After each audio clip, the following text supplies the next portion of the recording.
Hello friend. Tally में हम लाए हैं आपके लिए कुछ खास जानकारी जो टैली को बनाएगा और आसान।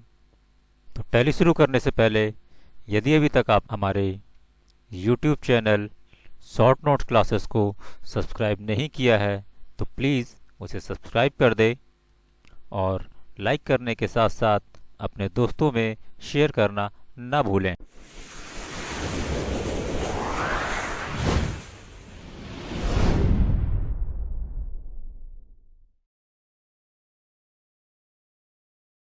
दोस्तों, आज हम देखेंगे टैली ERP9 और टैली प्राइम में क्या अंतर है। टैली ERP9 को आप सभी लोग जानते होंगे। हम आपको बताते हैं टैली प्राइम के बारे में। टैली प्राइम भी टैली ERP9 की तरह अकाउंटिंग सॉफ्टवेयर है और ये टैली का अपडेट वर्जन है। और ख़ास बात ये कि यह टैली ERP9 की अपेक्षा काफ़ी आसान है। तो देखते हैं टैली ERP9 और टैली प्राइम के कुछ खास अंतर। टैली ERP9 में हमें अगर कंपनी क्रिएट करनी है तो उसके लिए जो कि हम यूज़ करते हैं वो है Alt प्लस F3। यहाँ पर हमें कंपनी इन्फो मिल जाती है, जहाँ पे हमें select company, set company, create company, alter जैसे कुछ खास ऑप्शन मिलते हैं। तो सेलेक्ट कंपनी का मतलब होता है अगर आपने कंपनी बना रखी है तो आप उसे चूज कर सकते हैं, और सेट कंपनी का मतलब होता है अगर आपकी कंपनी पहले से खुली हुई है तो उसे आप सेट करके बंद कर सकते हैं। और इसी के साथ क्रिएट कंपनी का मतलब है कि हमें अगर कोई नई कंपनी बनानी है तो एंटर करके हम नई कंपनी क्रिएट कर सकते हैं। यही काम अगर हमें टैली प्राइम में करना हो तो उसके लिए क्या करेंगे, देखते हैं। सबसे पहले टैली प्राइम ओपन करते हैं।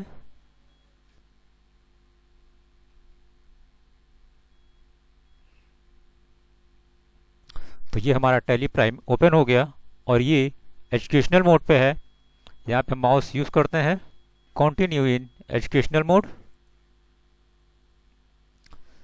यहाँ हम देखते हैं टैली ERP9 और टैली प्राइम देखने में लगभग कुछ एक जैसे हैं। कंपनी से संबंधित ऑप्शन के लिए F3 प्रेस करेंगे। यहाँ पर हमें सबसे ऊपर create company, alter company, select company और सेट कंपनी के ऑप्शन दिखाई दे रहे हैं। यहाँ पर क्रिएट कंपनी का मतलब है यदि आप कोई नई कंपनी बनाना चाहते हैं तो क्रिएट कंपनी यूज़ कर सकते हैं। ऑल्टर कंपनी का मतलब है जो भी कंपनी आपकी खुली हुई है उस कंपनी में अगर कोई संशोधन करना है तो आप ऑल्टर कंपनी यूज़ कर सकते हैं। सेलेक्ट कंपनी का मतलब है अगर आपको कोई नई कंपनी ओपन करनी है तो सेलेक्ट कंपनी यूज़ करनी है। और सेट कंपनी का मतलब है जो भी कंपनी आपकी खुली हुई है उसे आप बंद कर सकते हैं। टैली प्राइम में अगर हमें कंपनी क्रिएट करनी है तो उसके लिए जो की यूज़ करेंगे वो होगी Alt प्लस F3। यहाँ पर हम देखेंगे ऊपर हमें क्रिएट कंपनी का ऑप्शन मिल रहा है। तो यहाँ पर हम एक कंपनी क्रिएट कर लेते हैं, कंपनी का नाम देते हैं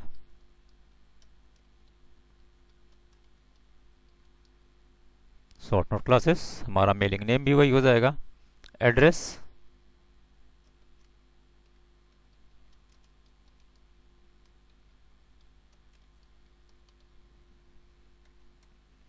स्टेट चूज कर लेते हैं, pin code, telephone number,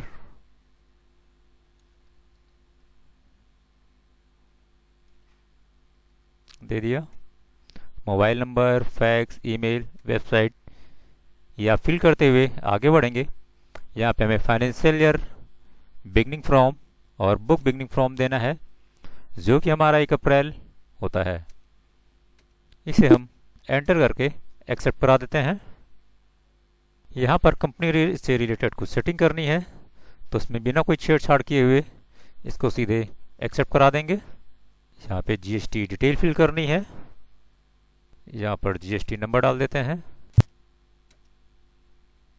monthly, और इसे एंटर करते हुए एक्सेप्ट करा देते हैं। तो हम देखेंगे यहाँ पे हमारी कंपनी ये बन गई है। तो यहाँ पर हम देखेंगे हमारी दो कंपनियाँ दिख रही हैं। एक ABC नाम की बनी हुई है और दूसरी शॉर्ट नोट्स क्लासेस के नाम से है। तो हमें यहाँ पे क्या करना है, जो पहले से कंपनी खुली हुई है ABC, इसे हमें सेट करना है। सेट करने के लिए यहाँ पर हम जो कि यूज़ करेंगे वो होगी Ctrl+F3। यहाँ पर हमें दोनों कंपनियाँ दिखाई देंगी, ABC और शॉर्ट नोट्स क्लासेस। इसमें से आप जिस कंपनी को सेट करना चाह रहे हैं यानी कि बंद करना चाह रहे हैं उसको सेलेक्ट करके एंटर प्रेस कर देना है, वो कंपनी आपकी बंद हो जाएगी।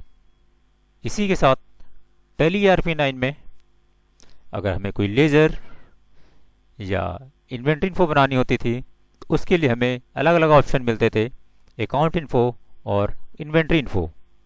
अकाउंट इन्फो में हमारे लिए लेजर बनाए जाते थे और इन्वेंट्री इन्फो में स्टॉक से रिलेटेड जानकारियां हम बनाते थे।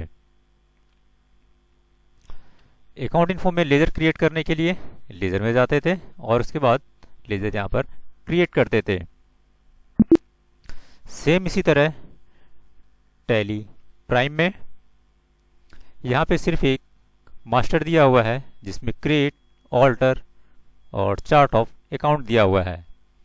तो क्रिएट में हमें अकाउंटिंग मास्टर और नीचे इन्वेंट्री मास्टर दिया हुआ है।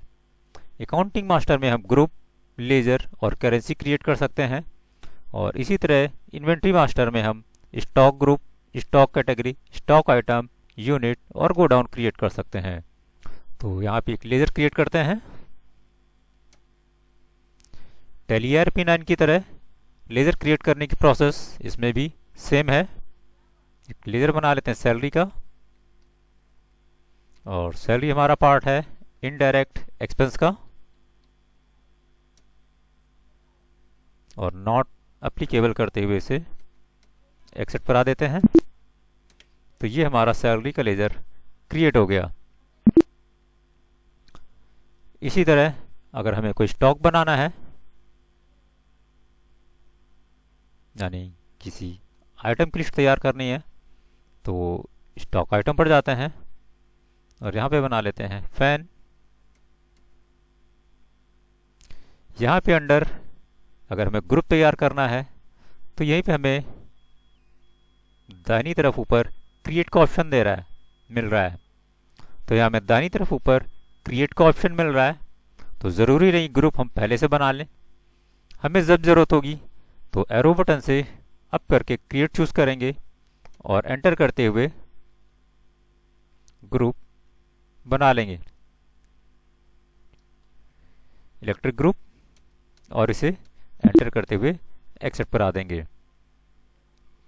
यूनिट हमने यहाँ यूनिट भी पहले से नहीं बनाई थी तो उसके लिए हमें टैली ERP9 में हमें ऑल्ट C करके यूनिट, आइटम या ग्रुप बना सकते थे। यहाँ पे हमें कोई भी शॉर्ट की नहीं प्रेस करनी है, सिर्फ एरो बटन से अप जाना है और यहाँ पे हमें यूनिट क्रिएट का ऑप्शन मिल जाएगा। तो यहाँ पे हम से एंटर करके यूनिट क्रिएट कर ले रहे हैं पीस का और इसे यहाँ पर पीस चूज कर लेते हैं और इसे एक्सेप्ट करा देते हैं।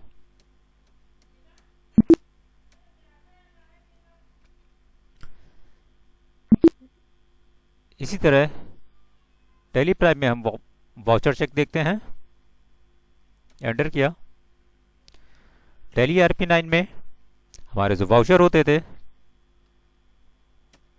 सबसे पहले F4 कॉन्ट्रा वाउचर होता था, उसके बाद F5 payment voucher, F6 receipt voucher, F7 journal voucher, F8 sales voucher और F9 परचेज वाउचर। सेम इसी तरह टैली प्राइम में F4 आपका कॉन्ट्रा वाउचर है, F5 payment voucher, F6 receipt voucher, F7 journal voucher, F8 sales voucher और F9 purchase voucher. तो tally ERP9 और tally prime में कुछ खास अंतर नहीं है। आप लोगों के लिए कुछ चीज़ें इजी बना दी गई हैं जिससे आप टैली को आसानी से यूज़ कर सकें। टैली प्राइम और टैली ERP9 से जुड़ी और अधिक जानकारी के लिए जुड़े रहें हमारे YouTube channel short notes classes से। Thank you.